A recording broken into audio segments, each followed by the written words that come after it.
Welcome back to 4 Geeks by Geeks, the place where geeks come to geek out. As always, I am Boser, and welcome to your Monday night Geek Out Sesh, where we hang out with a great new guest each and every week. Hey, thanks for the sub, Alec. Less than 3. And T is with us in the chat.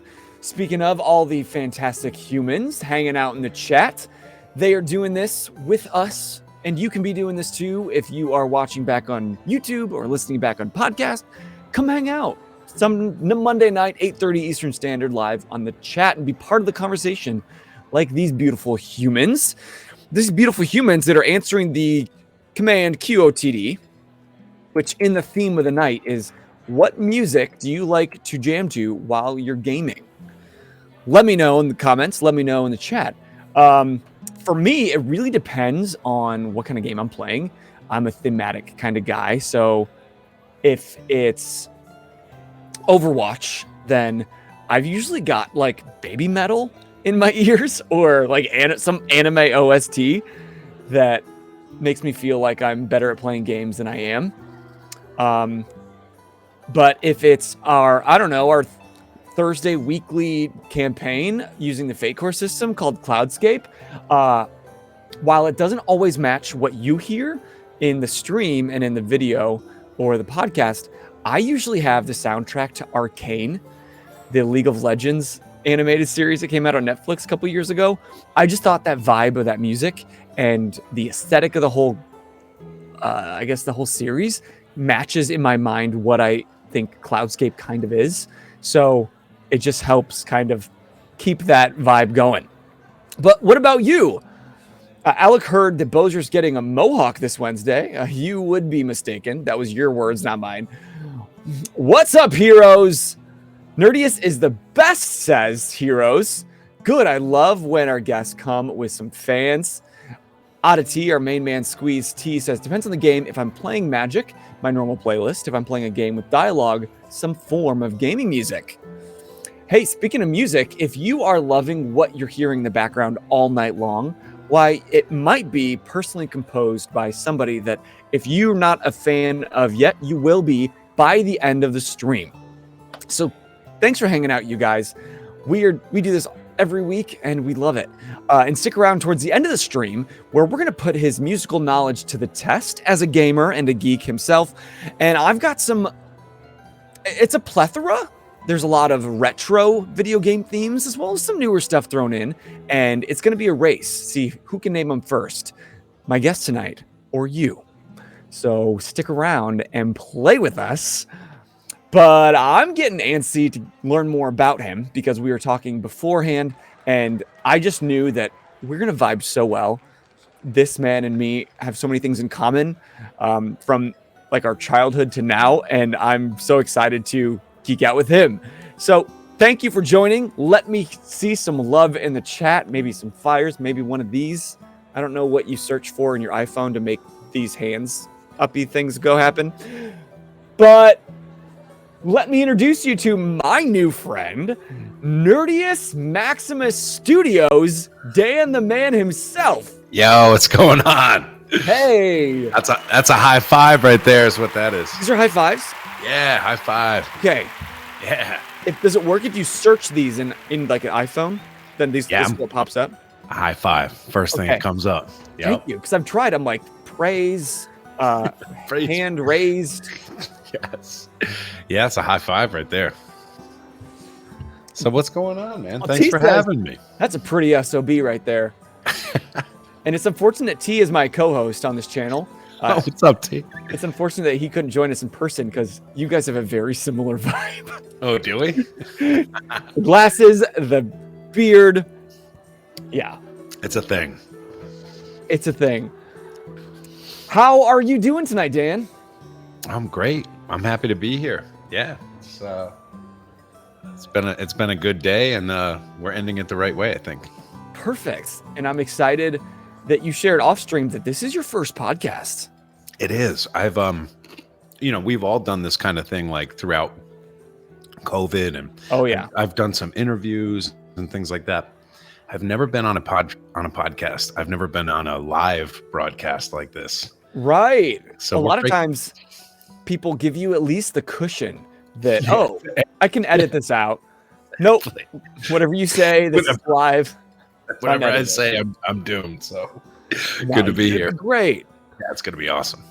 Well, before we get into all the amazing creative music that you are putting out into the world, what kind of music do you listen to while gaming? Well, do you want to talk about tabletop? Sure. When I GM, and I've GM'd just a few times, I get really like into the playlist. Like I spend the majority of my time. Yeah. No, but I start with like, I'll pick a piece like, and something from a movie like Hans Zimmer. My favorite composers for movies are Hans Zimmer, Danny Elfman, and John Williams. Naturally, like the three big ones, right? Duh. So yeah. It's not like I'm like going out there with those three, but like I'll pick a piece that I think is like a really cool setting, and then I'll write like the opening monologue to it. So I do a lot of like film music, but then like throughout the game, like we get fun with it. Like if somebody's snobby, I'll put on like some Bach. Nice. You know what I mean? Like, and then like we did like this necromancer battle. Yeah. Thriller. So there's like a little humor built in there too. Now, do you have like buttons on the side? How high stream are you? Or is it like you have a CD track that you're skipping ahead? Spotify. Okay. And I make a big open playlist on Spotify. Yeah. And then I juggle around with it. So depending on what the players do or where we go, I'm just working Spotify. See, I think that's what I'm missing currently, because we talked about how I'm GMing my first campaign now. Yeah. Thursdays, Cloudscape, come check it out. And I wish that I had more control over like the music during the stream, or that I could even, like, I commend you for having the bandwidth in your mind to control that and what's going on, because I couldn't do it. But that's just where I naturally go with it. Sure. And that's just being a music nerd, like that's where I build it from. So I think that's just my own thing. Because a lot of people say that they're like, I can't sit here and like DJ while I'm trying to, DM a game. Like I got a lot going on.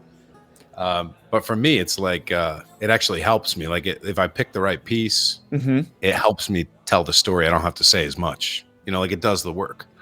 Yeah, it's like you're thinking from the music rather than thinking and then adding music. The music comes first. Yeah. Interesting. Say hi to my wife. She's in the background. Hi, wife. That's Jill. Hi, Jill. She's running away. She's like, oh, you're on the internet. Oh, I'm live. I thought it was just a podcast. Oops. If anybody is in the chat and already familiar with Dan's work, Nerdius Maximus Studios, just shower him with praise. And if you're watching back in the comments, I want to know. But if you're not quite a fan, then you can go be a fan by using command Nerdius, which does link straight to your Patreon, which we will hear more about in a little bit. But y'all, $5 a month, you get all this great music, much of which you're hearing tonight. Well, this is only a portion of what you're getting. Yeah, but this is part of what you would get for $5 a month. You get $5 gets you what I wrote for this current month, plus the welcome pack. So I have like a big growing playlist that is like the welcome pack, and that just continues to get bigger and bigger. And then whatever I make for the month. So yeah, it's a good time. $5 kind of breaks the ice, and 10 will get you everything. But either way. But yeah, as far as music that I like to play while gaming, I think back to like it may have been PS2. What was the first system that had Grand Theft Auto? Do you know? It was PS1 or PS2? One or the other. I had it. They gotta know. Chat, let us know. Can you beat my Google? But maybe it was PS2. I'm not sure. I'm not sure. Auto. But one of them, either way, one of them had the ability to like load in your own music and play it when you're in the car. Like instead of the radio, you could play your own music. And I just thought back to that. Like I always had Primus. Listened to a lot of Primus. Okay. In the car, there was like the driving music. Yeah. And even like I don't know, like 90s rap and stuff we always had in there. And like But this was before there was no like online gaming at this point, right? It was just like a house. It was like a house playlist, and whatever you brought in, that's like what we listened to, and past the controller kind of stuff. There you go. Ignatius got our back. You got GTA 2 was on PS1, Windows, and Game Boy Color. Get out of here, Game Boy Color? Really? That's what I'm seeing. And Dreamcast later. Dreamcast. Did you ever have a Dreamcast? That was my cousin had Dreamcast. Oh yeah. I was telling you before we went live. I had my house had Nintendo NES, and we were the NES house. So if people wanted to play NES, they came over. My cousin had like the opposite system, like almost the competing systems all the time. So he had a Genesis, we had NES. Then that way you got the whole collection at any point. Exactly. So like if we wanted to get down with the whole Genesis thing, everybody went to his house. If people wanted to play NES, they came over. So we were getting it, but I didn't own the Genesis. That was like, and then eventually I had a Game Gear. I had nobody. Game Gear's like a reach, but we had Game Gear. We had the PS1 and PS2. But my cousin had Dreamcast. He had N64. He always had the opposite system, so we would ping pong back and forth. But your parents and your aunt and uncles were planning that. They're like, no, just come over to our house. Like, don't waste the money. Exactly. Yeah. And when I get sick of them, I'll send them to your house. Exactly. Yep. See, my house was the Sticks and Rocks house. So you come to my house if you want to play with sticks, like a really good, solid, long one. You could be a ninja. It's good for you, though. Mm-hmm. That's good for you. That's why you're creative. That's why, yeah. Couple of nerds says, "Hey, that's my man." Jill, is that you? She's just off screen texting it.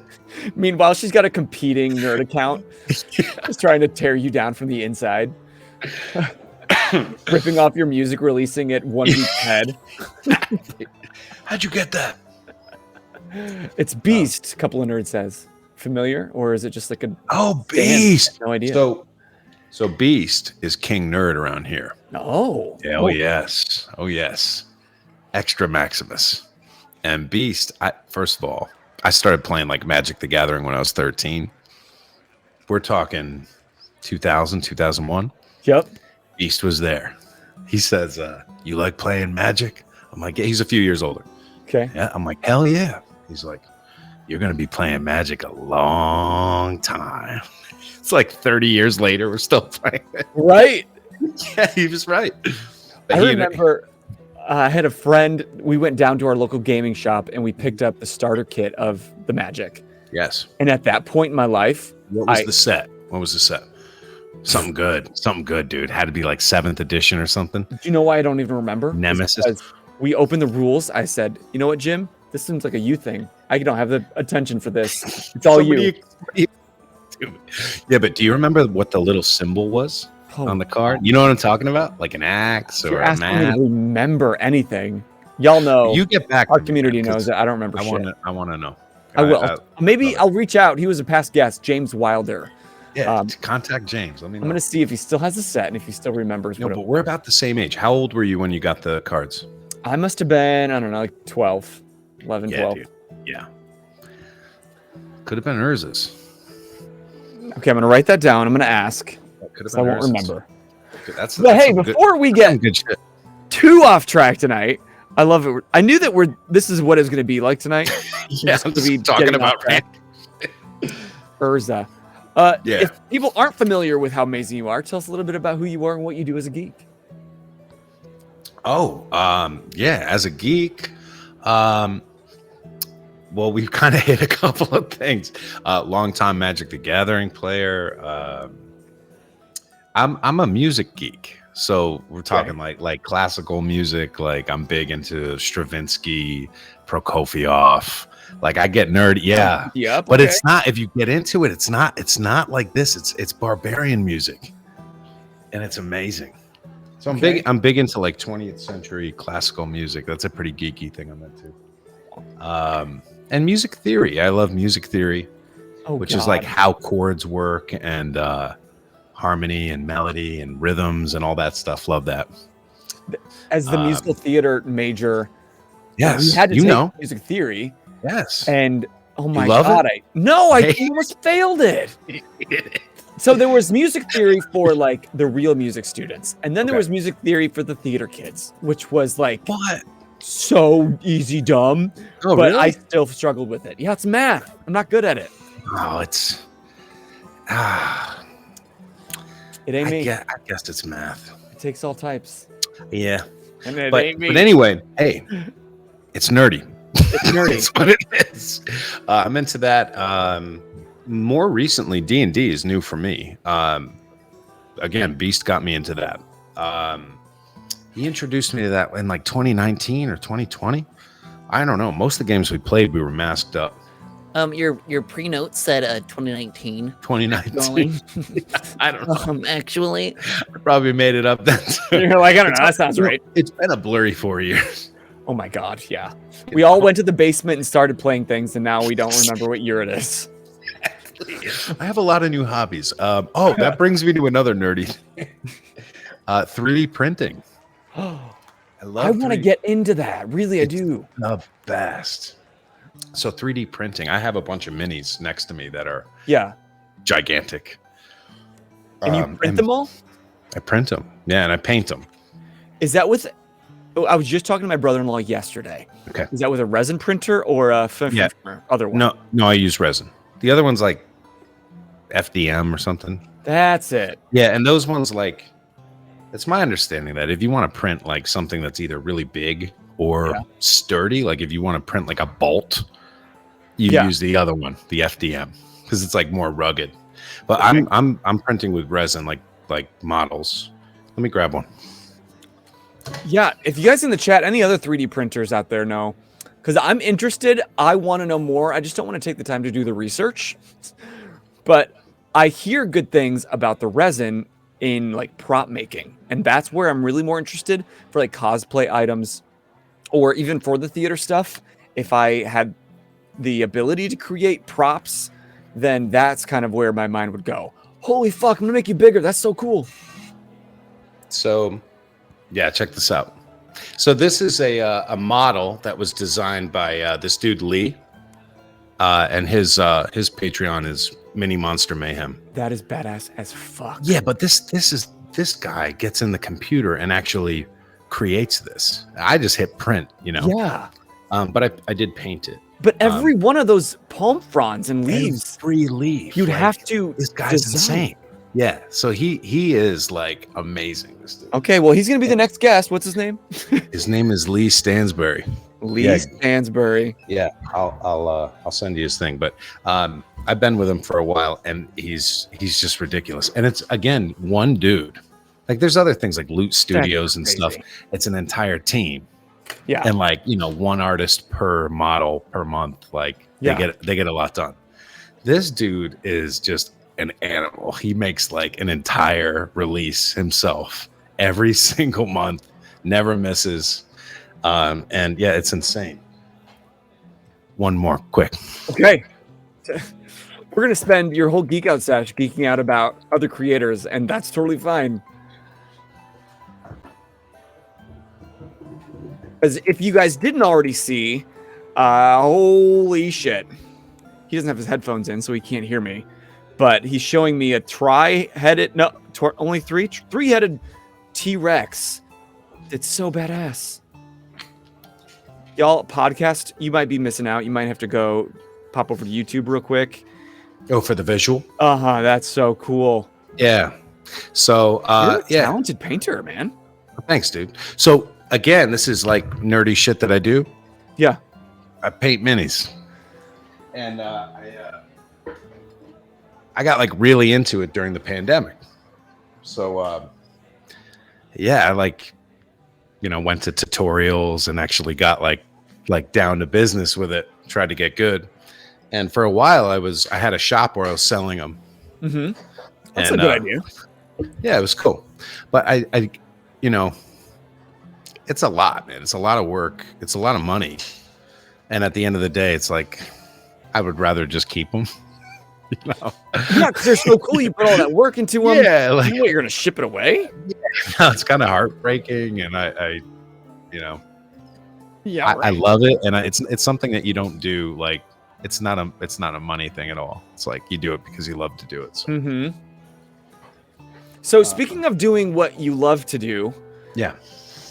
When we first connected over Instagram, I can't even remember if we reached out or actually you reached out because you were trying to just get the word out about your music that you're doing. Yeah, I was like, "Yo, what's up? I write this music. Check it out." And I was like, "Oh, did you know that we're a podcast that highlights geeks doing cool stuff?" And you just happened to take a shot in the dark and you found us. Yeah. I was, like searching hashtags, and I think it was it might have even been like a D&D podcast hashtag or nerd podcast. You had attached a hashtag to your. Yeah, that's good. Try them all. But that's how I found you. So I was just searching for people that were, tagging posts in that space, and we connected. And I was like, I think I can do one better. Do you want to be on the internet? I was like, oh shit, hell yeah. Hell yeah. Yeah, let's do it. Hose, Heroes of Evermore. Hose says his track. Hose of Evermore. hit each encounter just right. So you got a fan already with Hose. Oh, yeah. He is check out his Instagram. This guy's out of control. Oh yeah, he's like the crazy. He's what? He's already been on the show. Hell yeah. Oh, yes, Morgan is god tier DM. Dude, it's so over the top. It's crazy. First of all, if you guys don't know, his board is, and a few of you may already do this, but his board is a flat screen TV. So all the maps are like animated, and then he's putting like props on them and terrain on them. So it's like a hybrid of. It's just archery in the backyard and sword fighting. Yes, wrestling a kraken. Dude, he had a live band stream in and play in his tavern. Like a real band. What the fuck? Yeah, I was like, okay. But listen, this is your Geek Out Sesh. Yeah. We got to talk about your music. I'm just admiring everybody else's work right now. So back it up a little bit. Okay. First, knowing that you've been a geek for such a long time, it's in your blood. How did you first get into music, and then how did you transfer that music into what you're doing now? For me, music is a family thing. Like my mom is this really great flute player, even though she didn't really disclose that until I was a teenager. Like she kind of like really just busted out a flute one day and started shredding. I was like, what? Moonlighting at jazz clubs at night while you're sleeping? She just killed it in high school and then like put it in the case under the bed and didn't bust it out, and then took it out and was like badass. I was like, oh man. But my dad is a drummer, amazing musician, and just an amazing encyclopedia of rock and roll knowledge. Like, yeah, he's awesome. That's cool. Yeah. So I grew up under that, and there was always a drum set in the house or in my garage. So I was playing drum or a bass in the house or a guitar around. Like there's always an instrument around. Yeah. So like playing music was just baked into my existence. Like I never even thought of it as like an extracurricular. It was just like part of our being. Yeah. And then like we would have these family reunions where like my dad's family from Jersey would come up and we camp every Memorial Day. And they're all musicians. So they all bring different, one's singing, one's playing guitar, one has a harmonica, violin. It's a jam session. So like music in our family was just like, it was just what it was. It was just part of it. Baked in. Shout out to your parents for making all those instruments just accessible to you from a young age. Yeah. No, cool. Yeah, my parents are badass. So yeah, and I owe them everything. So music is something for me that was just something that I always did. And like, I was into my own stuff. And I could go right down the timeline of like Nirvana and ska. Like I listened to like bands like Real Big Fish and like Mighty Boss Stones. And then I went into like following my brother. Like my brother was 5 years older than me, and he was into like Pantera and like 9 Inch Nails. And I got deep into that, and like 9 Inch Nails are still killing it. Dude, they're the best. Just the best, man. Trent Reznor and Atticus Ross too. But yeah, we and my dad, speaking of shouting out. I mean, he took me to see all these dudes. I've seen Pantera twice. We met Pantera. I saw Nine Inch Nails. I saw Foo Fighters in their prime from backstage. I saw, and the list goes down. He took me to all these gigs when I was like a young kid, like early teenager into like 17. It's a Fish. Then it got into like jam bands. So we got into Fish and the Dead and all this stuff. And like there was, yeah, exactly. So it was like a lot of different styles of music that we were kind of raised on. And then I went to school for music. I graduated. And I had been pretty serious about percussion and did the whole band kid thing. I went to all county, all state, NISMA, which is a New York thing. You have ISMA in Indiana. Okay, same thing, right? Yeah. And you play the solos and you get graded. Ensemble, get your little medal. All that, right? So you're like, really, another gold? Okay, what do I do with this?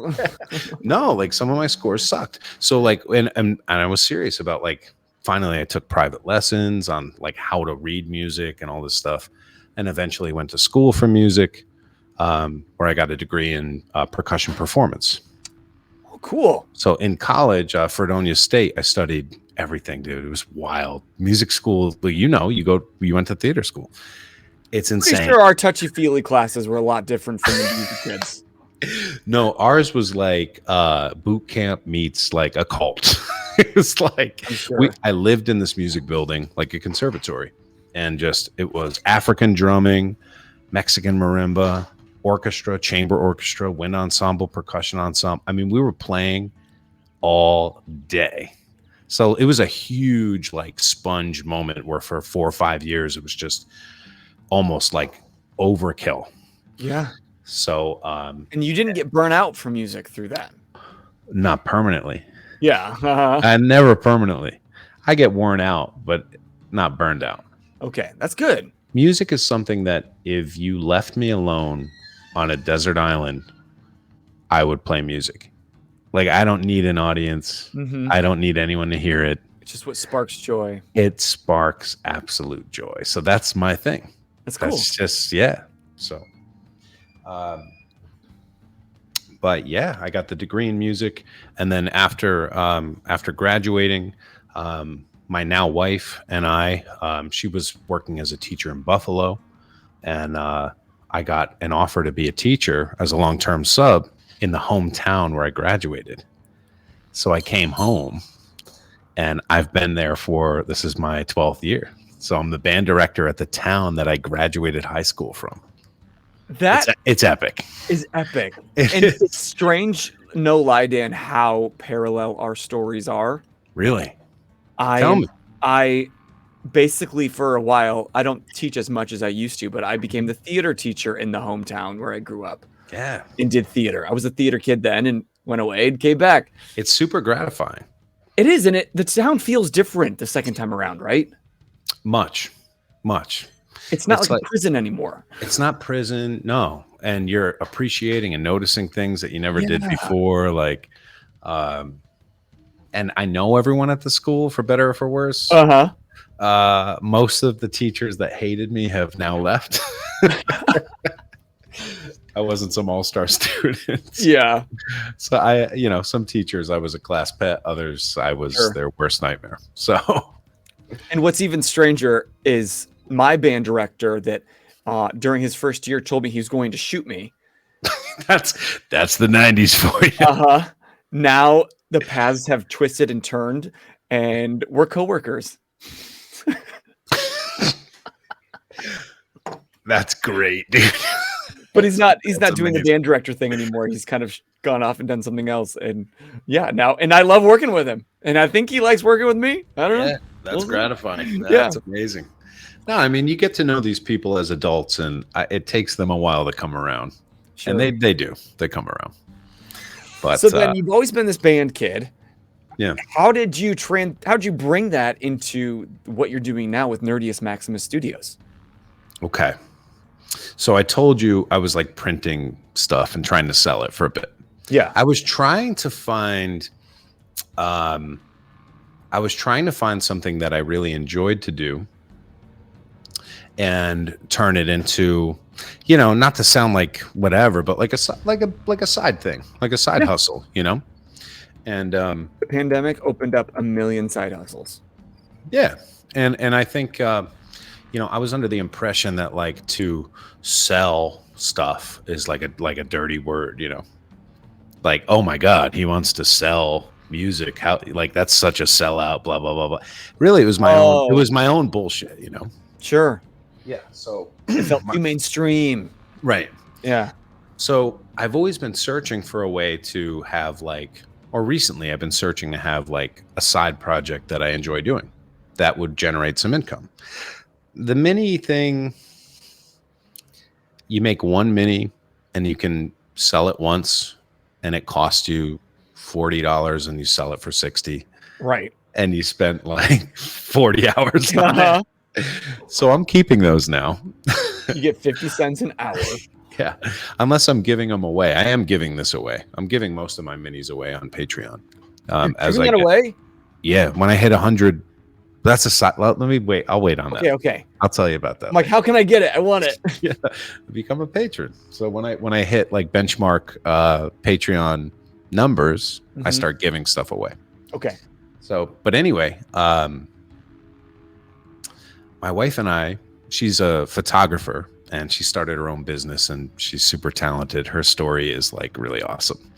And you're not saying that just because she's sitting behind you and we can see her. Yeah, she's in the shot, right? Yeah. Yeah. We have our house is a decent size. I think she just wants to be in the shot. She picked the only spot in the house where I can hold her in my palm. Let me see. She knows what she's doing. I crush your head. She could just pull up a chair. I crush your head. Yeah, you could come join us. No. You just want to lurk in the background? No. Oh. I could lurk out of the frame. Out of the frame would be less awkward for everybody, probably. But anyway. Not awkward chat. Yeah. No, we're good. No, I'm fine with it. But I'm used to her just making sure. We read books together. And I know that sounds whatever, but it's like one of the cooler things about our relationship is we'll read a book and just bounce shit off of one another. No, we did talk about it. Yeah. It's like a really great thing. Do you read it like out loud? No. But like, no. You do a chapter, then I'll do a chapter. It's not even like calculated. It's just like, yo, I'm checking out this book and it's actually really good. Catch up, like, because we're gonna read this together. Yeah. And then like, sometimes I read half or sometimes I read the whole thing and she only hits half, like, whatever. But we talk about these books and we've done this with a few books that are really great. Atomic Habits, if you haven't read this book, is a game changer. Make Your Bed. These are like random, like, what do you call them? Like self-improvement style. Which honestly used to be my fucking bread and butter of book. Dude, it's the shit. So, because it really rattles you. Like it makes you really reflect on what it is that you do. And catch me not making that bed. Yeah, I don't really make my bed, but the book was good. Dagnatius, catch me not making that bed. So funny. But yeah, so fast forward to one of the more recent books that we did that with, which was called The Big Leap. This book is by this psychologist, educator, like self-improvement dude, right? And it's called The Big Leap. And basically, two big takeaways from this book that led me to creating Nerdius Maximus Studios as a music project. Mm-hmm. The first one is he talks about something called the upper limit problem. And as he states, he says the upper limit problem is a natural, almost like a thermostat that people have. It's a subconscious thing that once you hit a certain level of success in anything, it actually puts you out of your comfort zone. Like we're used to a certain level of mediocrity, whether we want to accept that or not. And when you come out of that, it like a thermostat goes off and like pushes you back. So you'll do things that are self-limiting, self-sabotaging in very subconscious ways. And think about that because it's fucking true. No, but I actually think about it. Doing it all the time. I do it too. And I'm like, it's, I couldn't sustain it. Exactly. We don't need to be that big, or I'm talking about our channel wise. No, and you think about it in your channel, and other aspects of your life too. So this dude is brilliant, and he's really chill. So anyway, upper limit problem was a big thing. That was like a light bulb went off. Upper limit problem. I'm writing all this shit down. The author's name is Gay Hendricks, and this dude is amazing. You got to check it out. So the other thing, upper limit problem, and the other thing is what he calls your zone of genius. That's his term.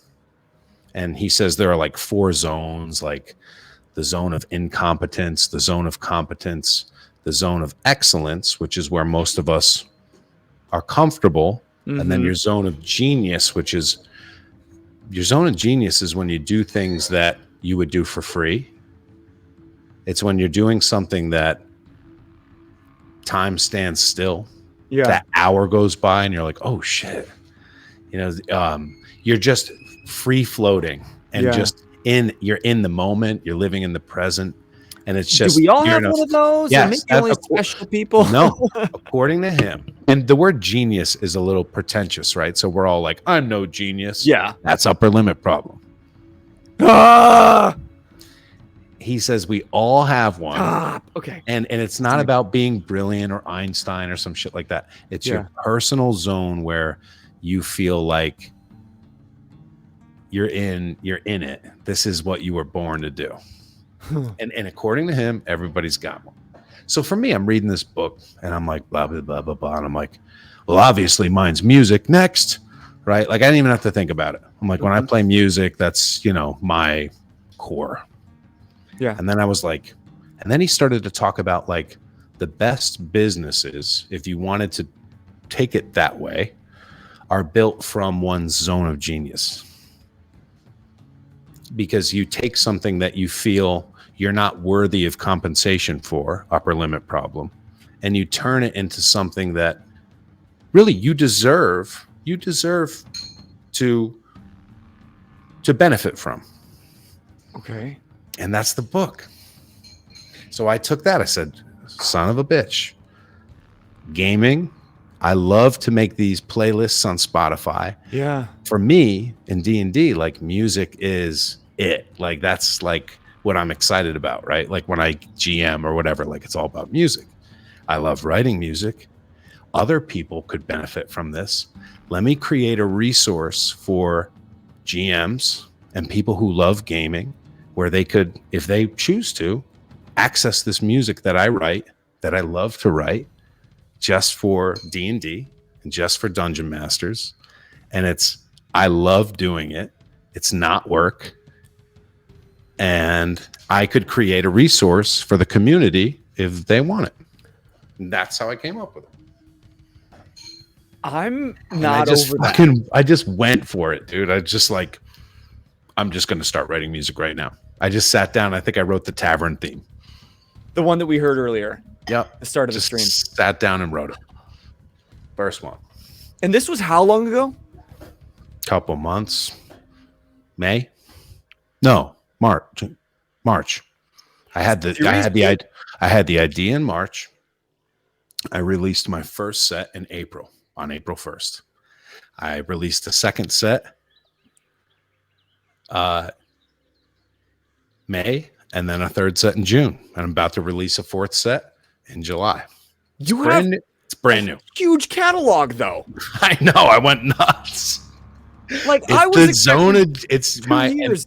No, because I'm telling you, like the word genius is pretentious. Like I don't want to be like it's my zone of genius, but like it's my thing. Like it doesn't feel like work. Yeah. So when I sit down and I always write music, I just don't show it to anybody. Like I always write. I have like tons of music that I write, but it just sits on my hard drive.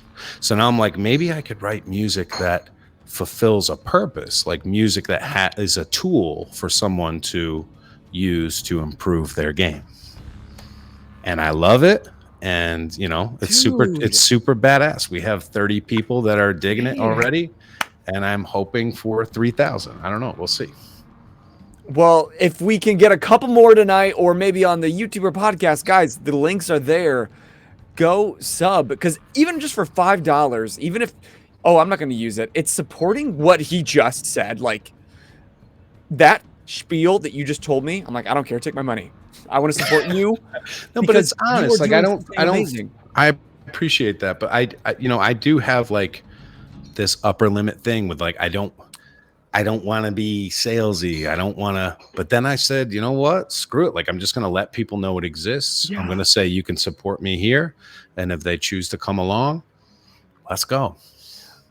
And doesn't the fact that you know that you're making something to benefit somebody else almost help you work around that upper limit problem? Yes. And that was part of this book too, is like, and this is also part of what I tell my kids as a teacher. I'm like, you need to take your skills and use them to benefit your community. You need to, whatever your talents are, whatever your strengths are, like develop those strengths, spend time with the things that you love, and then give them, share that. And if everybody did that, like, we're killing it. So, and then I'm like, maybe I need to take my own advice. It's so interesting. Oh my God. Yeah. Cause it's so interesting how many times we say it and our guests say it in so many different ways. Mm-hmm. It's like that with great power comes great responsibility. How many times can we say it in different ways and still mean the same thing? We say that geek out loud. And if you geek out loud, you will attract your tribe. Literally last week, someone said, well, yeah, you just, you heard it with Sir Dork, the toy photographer. He's like, when you just really lean into your passion, then other people who like that will be drawn to you and you'll feel in your element.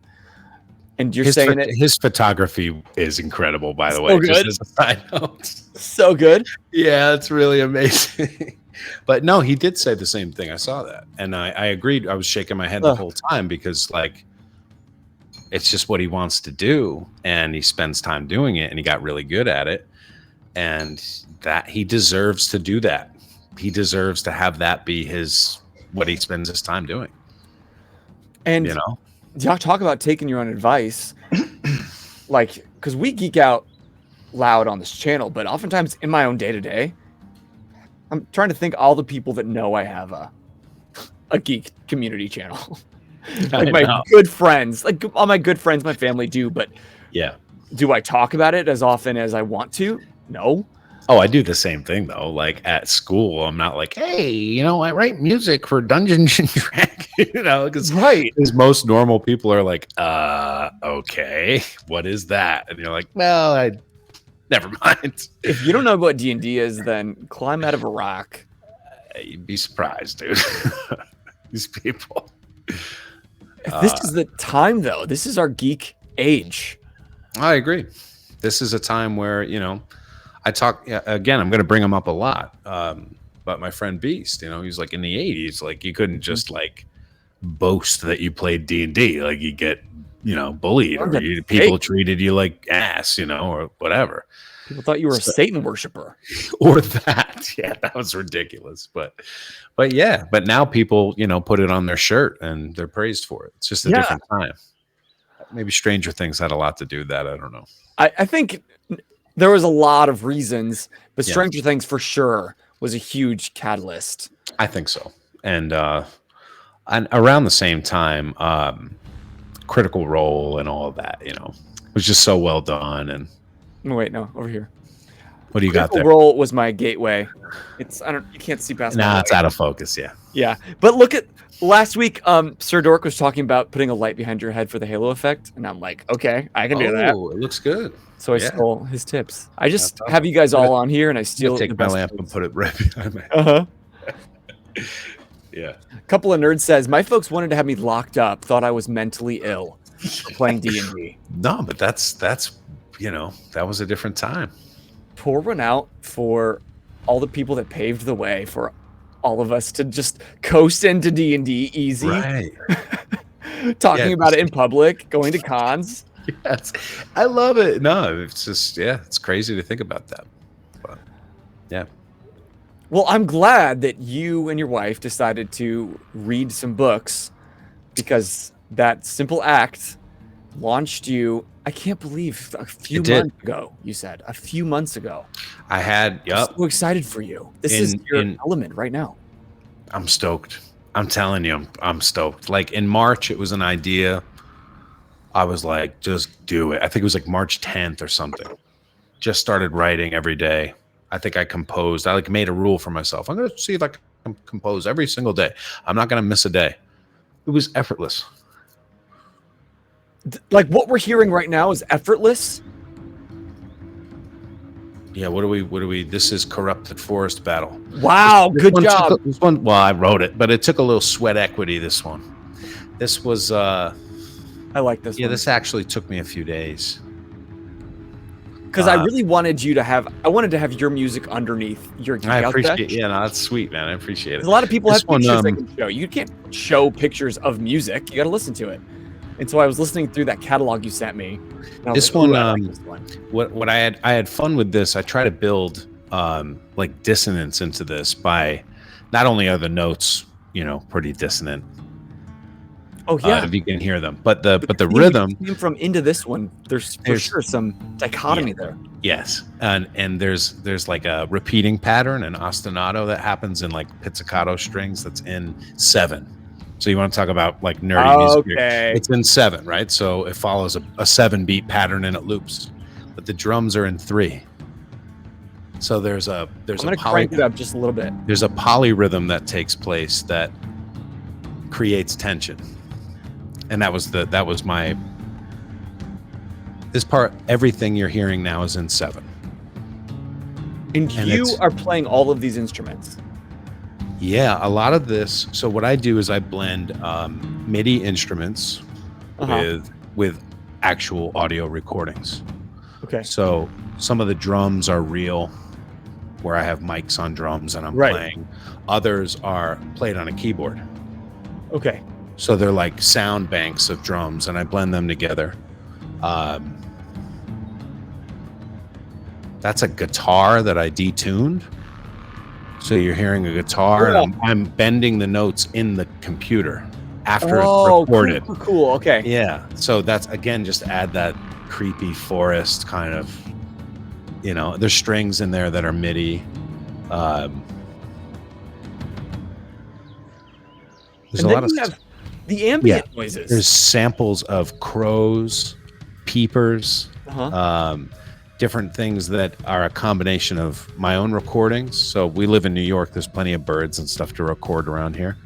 Those are real birds you recorded? Yeah. And yes, and then other samples are. Yeah, I need to document this process because it's hard to actually do it and document it at the same time. Just grab what are your kids? I don't know. Just like have them stand behind you while you're doing this. Honestly, that's some content that'll spread. Take it from Sir Dork. You want to see behind the scenes? Yeah. All right. That's cool. But, the crows are an internet sample.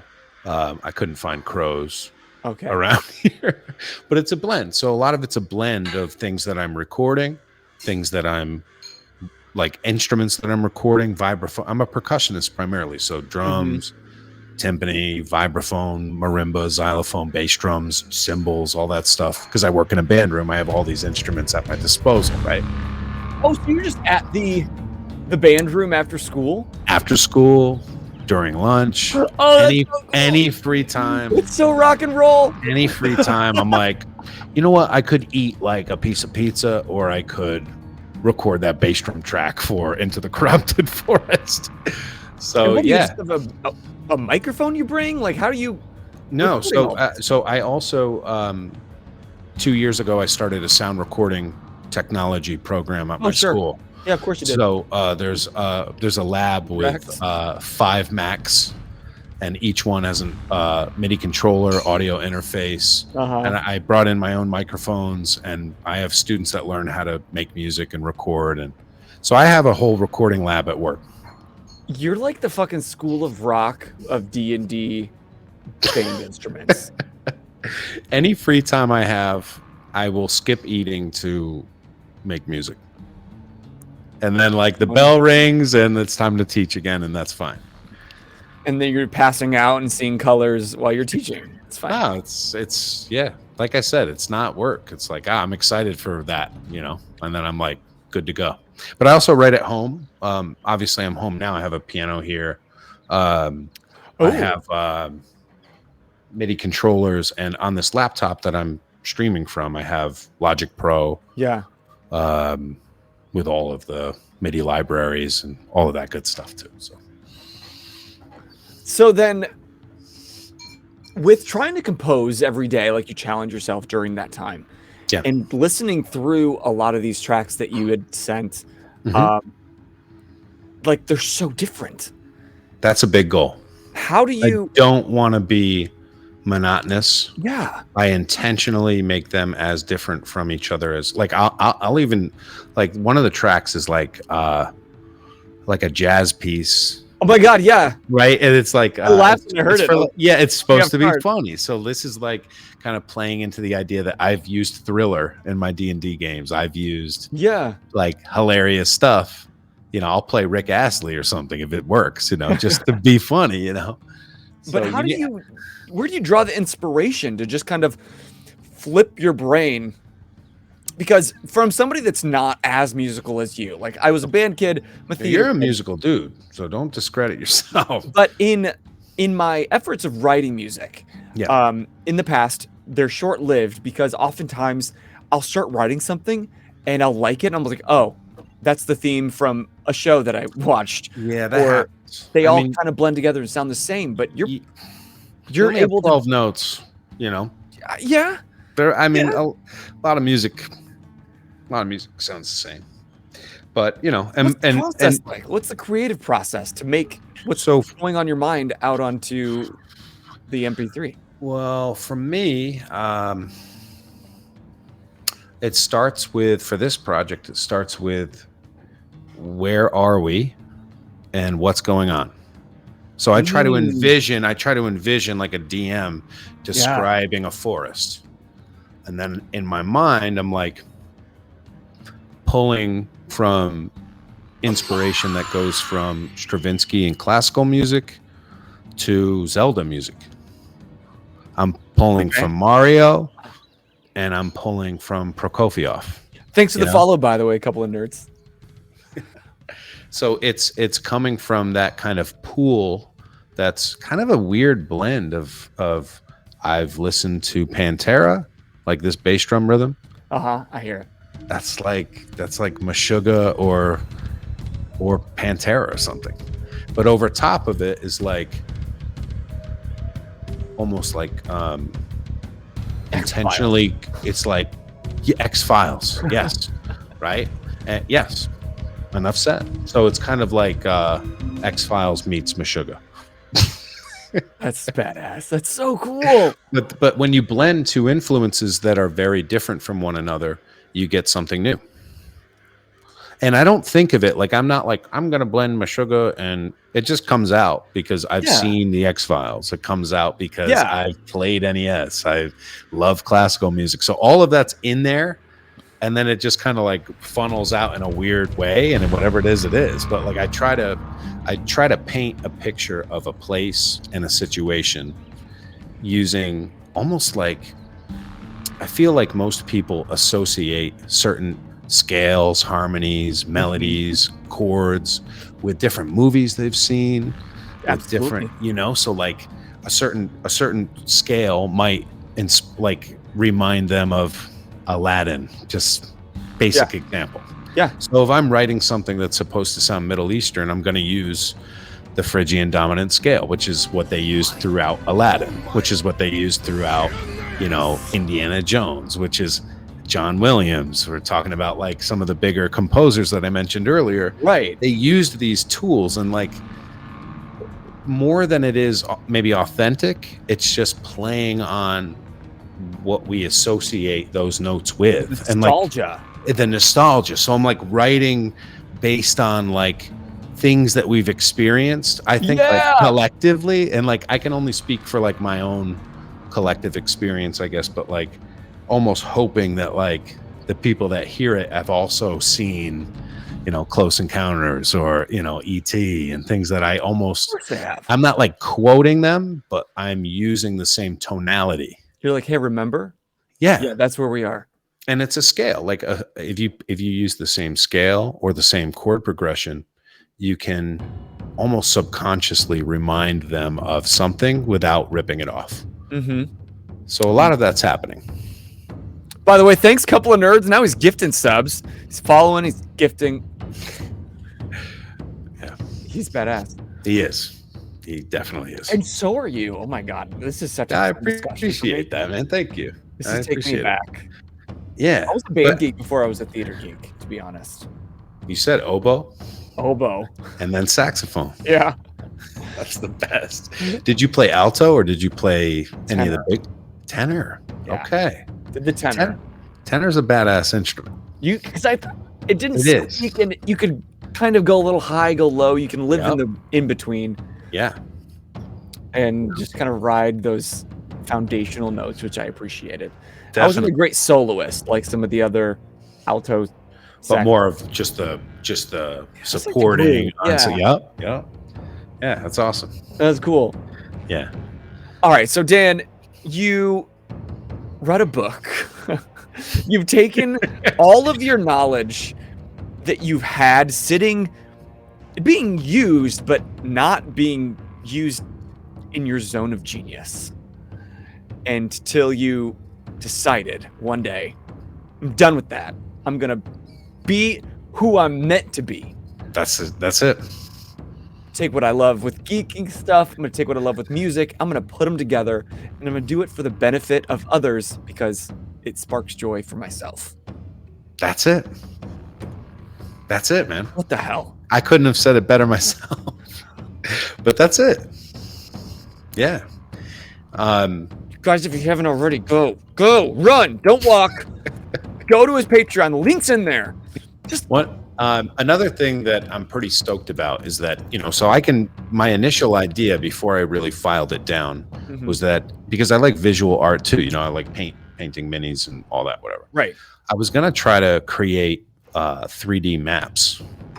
Like topography kind of stuff. Well, maybe 3D is the wrong term. I was going to use digital. I was going to make digital maps for virtual tabletop, or you could print them, and I was going to make them match the music that I wrote, and I was going to release that every month. And then I boiled it down in my mind over a few days as I baked it, and I'm like, that ain't my zone of genius. It's forcing it, maybe too much.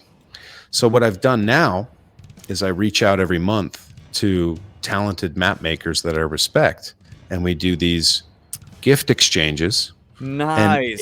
And if you join this month, there's something like 18 incredible digital maps that you can get that were gifted by, I have a whole list of people that are dropping gifts in this Patreon right now. There's a PDF of 42 magic items that are beautifully illustrated from a different creator, Arcane Affinity. I've got Lord of the Print for anyone who 3D prints. Lord of the Print is big, man. It was awesome. They did a gift exchange with me and shared it with a crazy amount of people. And you can get one of their STL files this month, which is sick. I'm trying to think.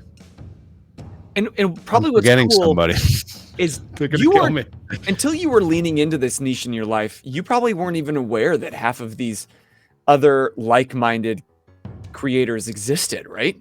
That's true. It's through networking that I'm oh, all of these people are actually doing exactly what I'm trying to do. Yeah. Some of them are already successful in it, so I know it's possible. Yeah. And yeah, it's amazing because some of them are creating modules. I have this insane PDF module that you can run that was created. Yeah, it's amazing. There's all these guest artists. You check it out.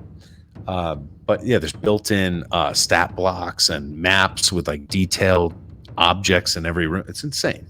But they're all giving away their stuff in my Patreon, and they're giving my music away in theirs.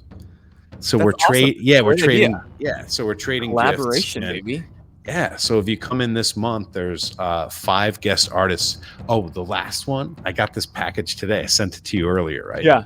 This 3D print. Jill, go get it. Did you hand me that? She's editing photos. Oh, of course. Yeah, nonstop. The creative juices in that house. It's got to be insane.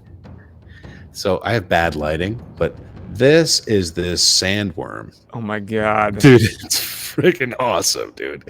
And his prints are better than mine. This thing is, I can't get a good shot in here because my lighting's not good. But this you can thing tell how is epic such an epically crispy print. Oh, yeah. Like it's so, I don't know what kind of the printer he had. detail. It's perfectly done. Like, do you know if it's resin or FDM? It's resin. Resin. Okay. Yeah, you can't get detail like that out of. You're pushing FDM. me to do resin. Resin is for like high detail art. Yeah, I want that. You know, if you want like high detail, and I like detail. Yeah, but this thing. Anyway, I'm giving it away this month, and this is from Minis Monthly. So I'm not waiting to hit 50. I'm not waiting to hit 100. Like I'm just giving it away. Giving it away. So I'm going to host a game. Patreon says like, no, you can't just like pick a name out of a hat and give something away. It's gambling. And it's like illegal in certain countries. Really? It's super sketchy, and they'll kick you right off. So I can't I can't just spin a wheel. Yeah. And like be like, you win. So I'm going to host a game. And somebody's going to win that thing. But what I like about it is that it matches our Egyptian fantasy set that's out for this month. Okay. Yeah, so it's like you get a desert worm. You get this Egyptian music. You get this. Yeah, so it's pretty sweet. But yeah, a lot of guest artists, which I think just adds to the mission, you know, to create something that people have a use for. Dan, can I ask you maybe a hard question? Sure. Because you're really getting my gears flowing over here. And I'm thinking while I'm listening, what's my zone of genius? And I feel like I probably already found it. I know what it is. But then I think, okay, if I did that every day of my life, I would fear the burnout. And there's been some ways that I already have. Yeah. And I've had other people come into what I think has been their zone of genius. And when it becomes your job, or when it's all you're doing, like right now, it's still your side excitement, like you're skipping work almost and doing a little bit on the side. But if you didn't have your full-time job and this was all you're doing, do you feel like you would retain that's the same level of excitement, that you wouldn't need to eat, you wouldn't need to be paid, you're just able to create? Look, there's something called, you know, artist burnout that we all experience that, like creative burnout. Like that's just normal. And I feel like it comes down to this, like creativity can't be taken for granted. And when you're creating things, it's like sometimes you feel like a spectator.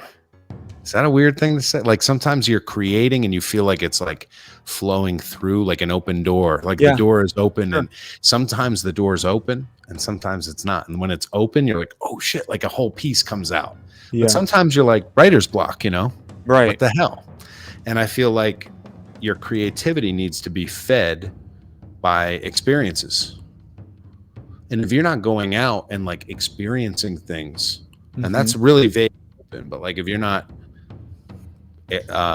you know, going to an art gallery and looking at paintings, or seeing a movie, or, you know, going to the theater and seeing a show, or all of that stuff is like feeding our own creativity, or just walking in nature. Yeah. You know, or whatever, right? So like if your creation is the only thing you're doing, it's like wringing out a sponge. Stifled. Yeah, stifled. Huh. Okay. That's how I feel about it. That's been my own experience with it. It's like it does dry up, but I feel like I'm in a unique position now where maybe the cup's been full. So like, at least for the short term, I'm able to, like, it's not empty yet. It's been running over. Yeah. So I'm in a cool position now where I'm like drawing from all of these different experiences that I haven't used up yet. Like I have a lot of fuel still. Yeah. But I'm sure that there's going to be a day where I'm like, I got nothing. You know, and to understand where my heart's coming from in that question, it's not like, oh, wait for this guy, he's going to hit the wall. I just know it's at a point of like, okay, teach me, because there's something I think I'm missing. If that's my worry straight out the gate, is I think I found my zone of genius, but I'm scared to actually lean into it all the way because I'm going to get bored or I'm going to get burnt out. Well, look, I mean, take it to that level and experience the burnout and experience all that, but don't hesitate because of fear. Sure. That's all hypothetical, right? Like, go for it and see if you burn out. And if you do, go for a walk. Go see a movie. Go get concert tickets. Go to a museum. Hang out with a friend. But if you're just hesitating because of some hypothetical fear of that, then that's an upper limit problem. Yes. Holy fuck. It keeps cycling back. Like, go ahead and experience the burnout and then deal with it in a real way, but don't hesitate because you think you might. Right. That's all hypothetical. Like, what a waste. Yeah, exactly. You're hitting the brakes before anything dangerous happened because you think something dangerous might happen. It's like a bunch of bullshit. That's, Some Dear Evan Hansen lyrics are coming to mind right now. Dude, you got to read this. Yeah, that's a good show. You got to read this book, dude. No, I wrote it down. Man. That and it's legit. Atomic Habits and Make Your Bed and The Big Leap. Those are good books. They're legit for sure. Wow, I didn't expect this episode to put me on such the verge. That makes me. I'm glad. Whether it's tears or rage or excitement, emotion. I don't know what I'm feeling right now. Cocktail of emotion. I really don't know what I'm feeling, and I've got this epic battle music playing underneath. I think that's why you're feeling it so sincerely. I don't even know. It's like bringing out your inner barbarian. It's combat music. No, but and to kind of take a left turn with it, like the point of the music is to, for lack of a better term, for a DM to manipulate how the players are feeling. So regardless of the conversation, regardless of the situation, the music has this impact on how you perceive what's happening, the power. Yeah. So that's, as a musician, that's the point. That's the power of the tool that I'm trying to, offer people. And when we're doing our Cloudscape episodes, like I'm using that same tool on myself. Like I'm hoping it's not as catered as I'd like it to be with my music, but sometimes it just lines up so perfectly. And like I'm on the verge of tears as some NPC because the music underneath. And I just wish that, like, exactly why you're doing this. I wish that I had music that was there, ready, available, that I could offer that same gift truly to my players. I think you just brought up a point that maybe was lost on me at first too, because like I'm always thinking like the DM is the grand manipulator of the table and blah blah blah blah blah. But no, like when you put on the music, like you play off of it too when you're GMing or DMing, like you're being affected by that. And as you tell like the story, you might lean into things more and be more descriptive or get lost in it in an emotional way that you never expected. Like it gets to be a pretty outstanding experience. So. And it becomes like a third party in the conversation that for me, it takes the weight off my shoulders to feel like I have to fill every moment with detail or conversation or whatever the NPC sits saying. I can sometimes just let the music ride and let the moment exist in and of itself. It's true. Sometimes with talking, like less is more. Yeah. When you're DMing, the minute you can get out of the way, just take it. Teaching is that way too. And I find a lot of parallels between teaching and GMing where, you're not the main character. You're the guide. You need to let the players feel like the hero. And you need to act as Yoda, taking Luke where he needs to go, like you're not the main character. Yeah. And that's teachers too. Yeah. A lot of bad teachers think that they're the star of the show. And it's the worst. It's like the students are like, okay, dude, you need to get out of the way and like frame everything as if they're the hero, you're the guide, and you're going to take them from point A to the glorious point B where they we're destined to go the whole time. They just needed one little boost or whatever it is. I think that's the big shift in framework. Oh my God. I'm not even your student, and I know that you are my favorite teacher. I can't imagine how many people are like you are their favorite teacher. And I know that you're a great teacher just from tonight's conversation. I appreciate that. I love teaching. I get nerdy about teaching. That's a whole separate Geek Out Sesh right there. It is. And I take a lot, and I draw parallels between a lot of the things that I do, because I think at the end of the day, there's so many similarities between these things. Yeah. Like they're all the same damn thing. It's like it's interpersonal. Yeah. Right? Like, I don't know. But yeah. No, I love teaching. I get nerdy about that too. Don't get me started. People like raise an eyebrow. Like some of my theater friends don't want to fall into this realm because they're like, oh, that's geeky. I'm like, we are literally doing the same thing, except we're sitting around a table acting it out. And D&D is theater. And we go even weirder, and we put on like costumes and we sing about it. Like, how dare you judge? It's less weird right now. That's true. A good friend of mine is on Stomp. Stomp, the percussion, New York City. Rooms and so we went to school. We went to school together, and my buddy Sean is like brilliant and hilarious, and you would love him, dude. This guy is like, he lights up the room, right? He's hilarious. So we were all cheering him on as he got onto friggin' Stomp, New York City, right? Yeah. Like one of 12 people to be on this legendary ensemble. So he gets in, and I'm following him on Instagram, and he's constantly posting about these gigs and everything he's doing, and we're all super proud of him. That's our Sean, blah blah blah blah blah. Then he starts running D&D games with everybody on Stomp, and he's posting them and live streaming with like D&D, Stomp D&D, and like they're playing every gig they have. After the gig, they go to the rooftop of the hotel and they play D&D. Awesome. And he's deep, man. He's a great DM. I've joined him on a few virtual sessions during the pandemic. Outstanding. So yeah, and he Stomp is very theatrical. Like it's theater. I mean, it's not a lot of dialogue. Yes, exactly. It's communicating without dialogue. It's the discovery of sound, like Blue Man Group. It is no different. It is. So those guys are getting down with D&D on a nightly basis. That's awesome. I want to find those. Sean Parham is me. That's his page. I don't know if he's doing it lately. Sean Parham is me. Yeah, he's I'm gonna write that down. Dude's amazing. Speaking of amazing, you, Nerdius Maximus, Dan himself. This has been so cool, and I want this Geek Out Sesh to go another 6 hours because I know it could. Yeah. But that's not what we do here. We keep it tight.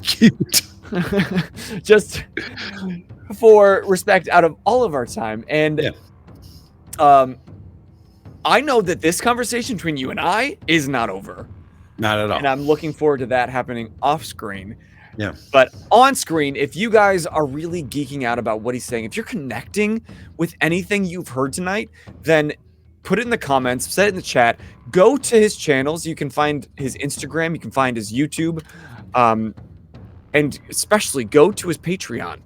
Use that command, Nerdius, and go subscribe and be part of this amazing community and amazing conversation that is being built from the ground up. Like, this is the foundational moments. I'm so excited for you when you said just a few months ago. Yeah, it's brand new. It's a brand new project. Ugh. So, and I'll let you know if I burn out, I'm gonna go for a walk, dude. Just go for a walk, take a break, and come. That's it. Maybe play some video games. Yeah. I'm gonna hook that NES up. I got that new little NES that's HDMI. Hell yeah! It's got every game on it. Because speaking of video games, we promise that the chat and all of you at home can go head to head against Dan and his vast musical knowledge now. I might choke. Let's see. We're going to find out. I have prepared a plethora of video game themes. We're going to kind of fade out your amazing music. It's like this.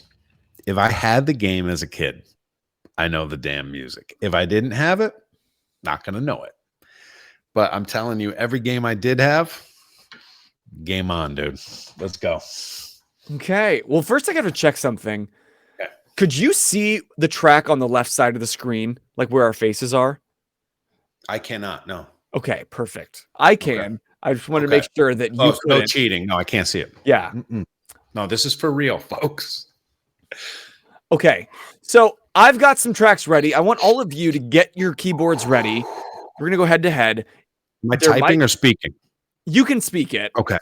And you're going to get an advantage because there might be a slight lag, but we're going to see. We're going to see. Maybe there's one that stumped you a little bit. Okay. Let's go. Feel the pressure. I'm going to start with some softballs just to warm you up, and then I'm going to throw out some left fields on you just to see how you do. Okay. Are you ready for Name That Tune Video Game Edition? Let's go. All right, let's go. Number 1.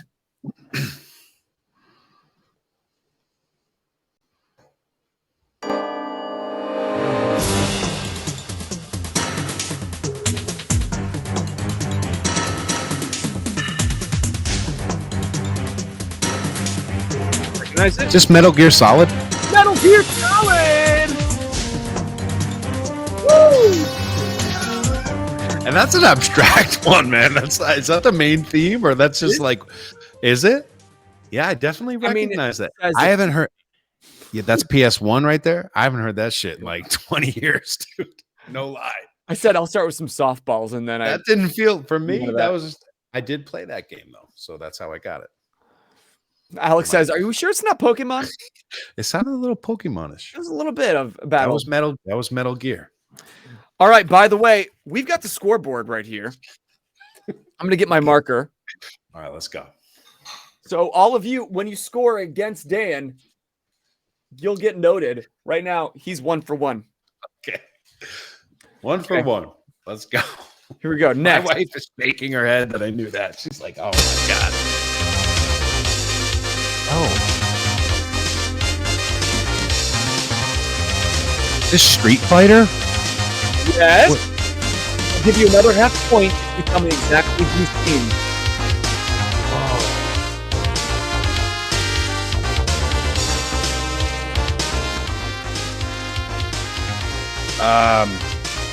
Hadouken. It's just coming back to my brain, and I can't think of the name. Alex, I'll give you a point too because you recognize. So it's Street Fighter 3. Is this nice. Is this Genesis? I read that. I didn't know that. I read that off of Alec.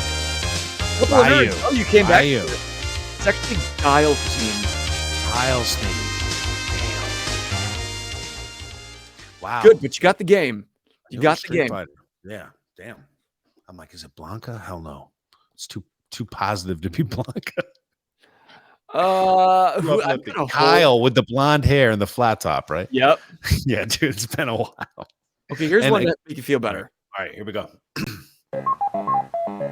Yes, Pac-Man. Pac-Man! Instantly. Nice. E-Honda. E-Honda. Good job. Yeah.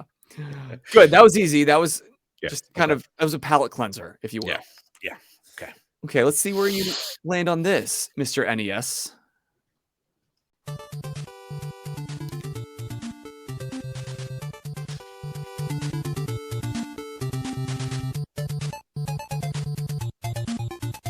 Alex says Zelda. Incorrect. That ain't Zelda. This is... Oh my God. First of all, this is a banger.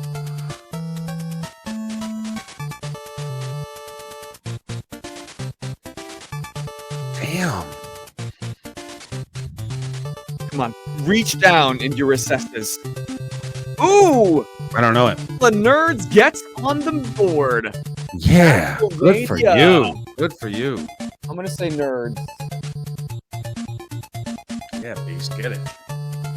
Good job, Beast. It's got its own stat.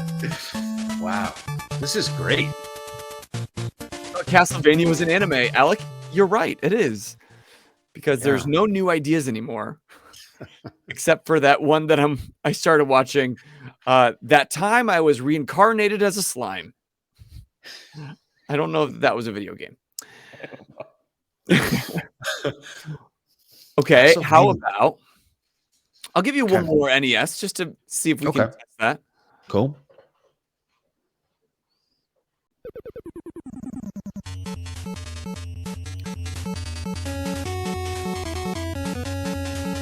Ooh, this is a deep track.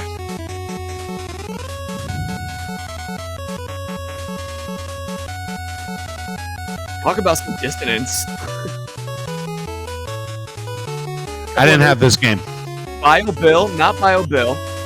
Not me. It's not Bio Bill. It's not Turtles. Not Turtles. I'll give you a hint. Is it Mega Man? Blue. There you go. It's Mega Man. Mega Man. Nice. I knew by that turnaround. Fully diminished seventh chord. Yeah. Like, oh wait, Battletoads. Good guess. Not Battletoads though.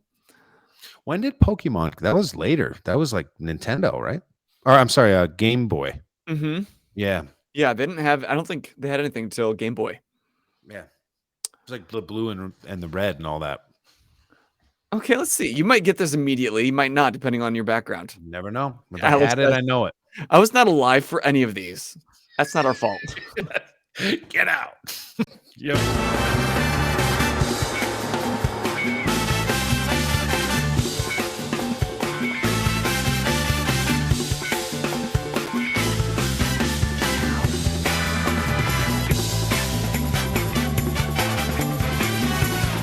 Mutant Turtles? No, not that out. You're digging it, but you don't know what it becomes. I don't know it.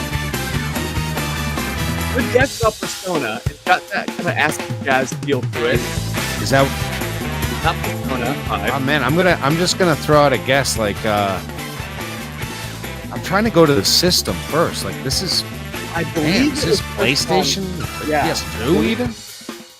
I believe PlayStation 1 started, and then they came out with. Yeah. Is this like anybody got this? Somebody help me. What the hell is this? Crash? No. It's not Crash. No. Running out of old people games? Shut the hell up. Go to bed. That's bedtime. What is this game? I'll give you a hint of not on this planet.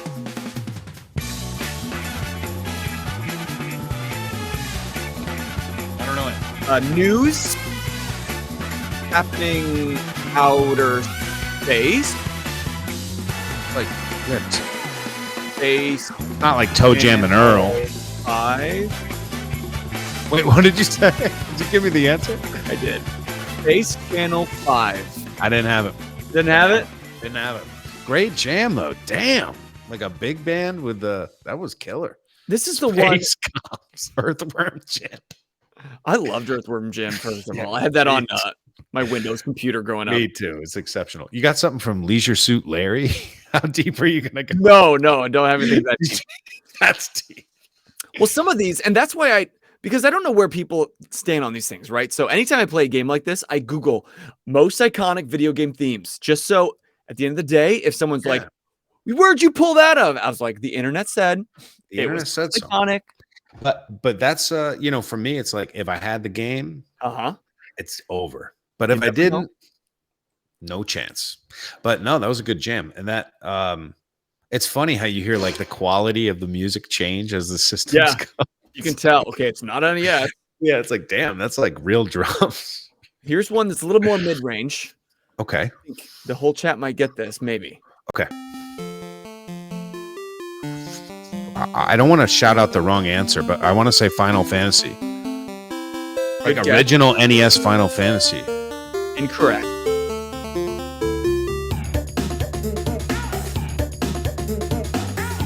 Whoa. Takes a spin on you. It went Sega. Alec!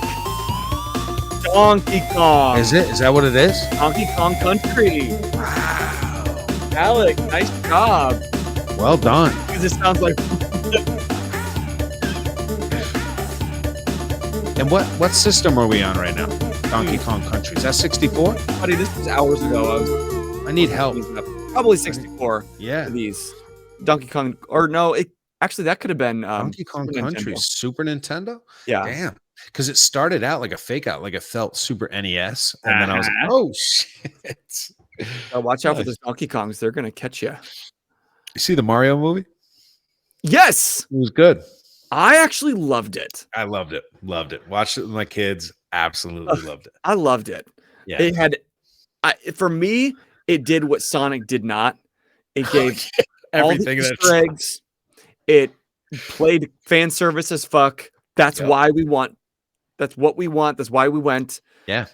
Like, don't hold that back from us. I loved it. Absolutely loved it. Yeah. Okay, we got time for a few more. All right, let's go. This was one of my favorites growing up.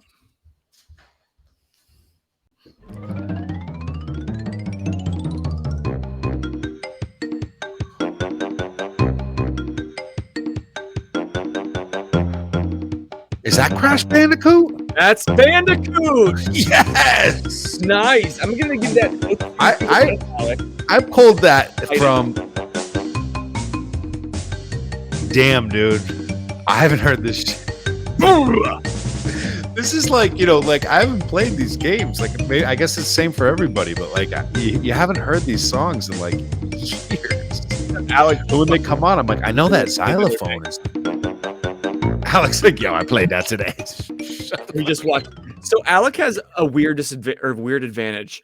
Alec is our oldest and most loyal follower on this channel. He's tunes in every week. But I know that when he's watching us, he's also watching 5 other streamers at least. Oh no, I couldn't. He has the attention span of a god. I don't know how. He's omniscient. Do that. That's awesome. Omnipresent. So he's sitting here winning this game and watching 5 other. Yeah. Amazing, dude. You're awesome. Obscene. Okay, that one was for me. Let me do one for you. Okay. Glad I got that. Oh, Tetris. Boom.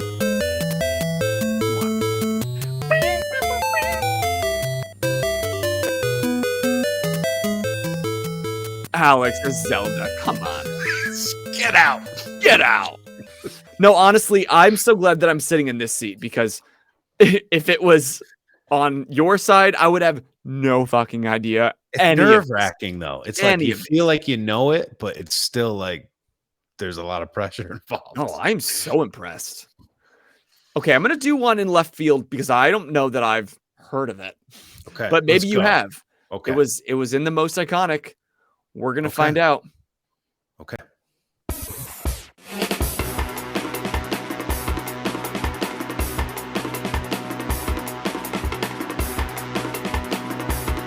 Alec, this is close to Code Lyoko, but it's not. Oh!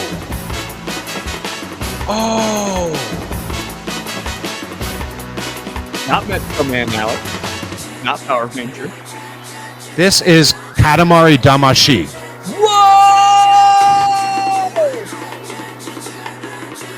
Drop the knife! Let's go. Winner! Yes, won! I'm gonna wake my kids up. Great job! Katamari Damacy. I love that game. That's so obscure to me, I wouldn't even have pronounced it right. I loved it. It's a great game. Do you know the premise of the game? No, I've never heard of it. Yo, it's amazing. So check this out. You start out, you're rolling. Michelle got it. Michelle knows what's up.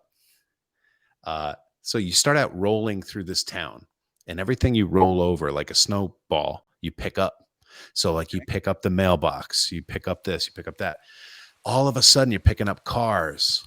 You start picking up buildings, and you roll around this whole city until you start picking up like skyscrapers, and it's amazing, dude. You're taking over the entire planet, and now it's in your gravity field. It's so good. Yeah, exactly. That's cool. It's a great game. You did not.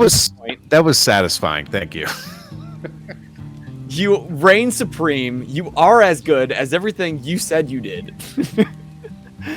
Your podcast like talking points that you sent ahead that you fired pretty heavily. You're like, yeah, I know a lot about video games, NES, bring it on, I know it. And I was like, okay, I'm gonna see. I didn't mean to seem so cocky. No, you did it. You did it. NES is my field of experience is anything from 1992 to 1997. Yeah, that was fun, man. Thank you for having me. Well, I had like 20 more, but we're going to go ahead and wrap it up, put a pin in that for next time. Okay. We'll play it again. Again, if you guys are tuning in to the end of the stream or catching the end of this video and you're liking this beautiful forest, rainforest ambiance in the background, you can find it at his YouTube channel. You can find it on his Patreon.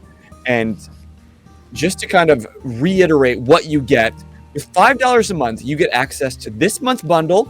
On the first of the month, he'll release a bundle, and the bundles follow the theme voted on by the patrons. You'll also get an access to the Welcome Pack, which is an ever-growing playlist of music designed to enhance your game. And you get music that can be accessed through direct ad streaming on the site, exclusive YouTube unlisted playlists, or MP3 downloads straight from the Google Drive, as well as a bunch of other great stuff. And then it just expands tenfold at $10 a month. And then for $250, y'all, we'll compose something specifically just for you. But it's going to cost you.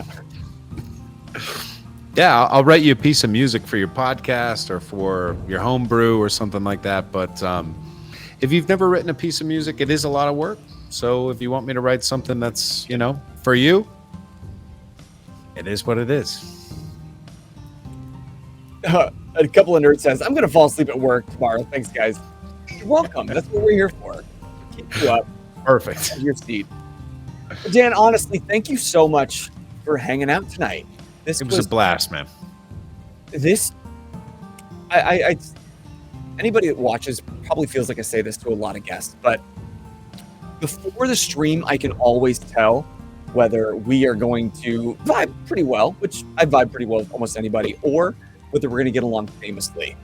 And I knew we were going to get along famously. It was good, man. It was good to meet you. It's great to meet you. And this isn't done. We're going to... You're stuck with me now. And my first podcast, man. Okay, first one. How do you do? Feeling okay? I feel great. It was good. Very chill. Good. This is now going to set the standard for every podcast you're ever on. And that's right. You find a better one, don't tell me. I won't. I won't find a better one. Yeah, that's right. Good. I'll see you later. 250. No, it's been great, man. I really appreciate it. And no, you made it super easy, and I had a good time just hanging out. Perfect. That's what we aim to do here on 4 Geeks by Geeks. And if all of you at home enjoyed yourself, be sure to come back next Monday. Actually, not next Monday. I got put on a work trip, so I had to cancel next Monday. But in the future Mondays, we do this with a brand new Geek Out Geek guest, and I get to hang out with the best people on the internet, which is all of you. And then T will be streaming on Wednesdays, doing whatever makes dopamine hit. It could be art. It could be gaming, community gaming with all of you. It could be just ranting about things that piss him off, and that's what we love him. And then Thursday, don't miss episode 6 of our Cloudscape campaign using Fate Core System. If you haven't caught it so far, it's my new favorite thing, and it encompasses everything we talked about tonight. You're only 6 episodes behind. You can catch them on YouTube or podcast and tune in for the live premiere on Thursday at 8 p.m. But Dan, I didn't tell you how we signed off. That was one thing I forgot to tell you. Oh, what is it? So I'm going to say, until next time. Oh, wait, we got to get a raid going. Raid. Someone give. Okay, hold on. Make a request. Oh, I just that full screen and did not mean to. Where's that? Oh. Raid. We're gonna do that. We're going to DT Fishboat, because why not? That's where we're taking all this amazing energy.